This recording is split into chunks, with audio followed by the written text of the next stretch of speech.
নিঃসঙ্গ বাচ্চাটা মনের কষ্টে কান্না করতেছে। তার নিঃসঙ্গতা ও তার প্রতি অবহেলা তাকে অপরাধী হতে সাহায্য করছে। বিড়াল বাচ্চাটা দৌড়ে তার বাবা মার কাছে গেল। বাবা মা তাকে সঙ্গ না দিয়ে ছোট ভাইকে নিয়ে রুমে চলে গেল।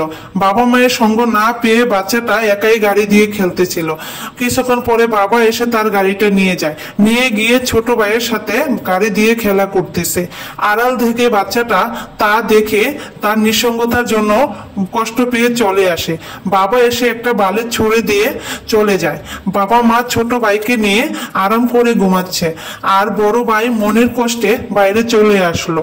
সে কুমিরের কাছ থেকে নেশা নিয়ে ছোট ভাইয়ের দুধে মিশিয়ে দেয়। ছোট ভাই তা খেয়ে বমি করতে লাগে। মা দৌড়ে ছোট ভাইকে নিয়ে হাসপাতালে চলে যায়। মাকে বাবা সান্ত্বনা দিচ্ছে। বাবা সিসি ক্যামেরা চেক করে যখন দেখে বড় ছেলে এই কাজ করেছে, পুলিশকে কল দিয়ে বড় ছেলেকে পুলিশের হাতে ধরিয়ে দিল।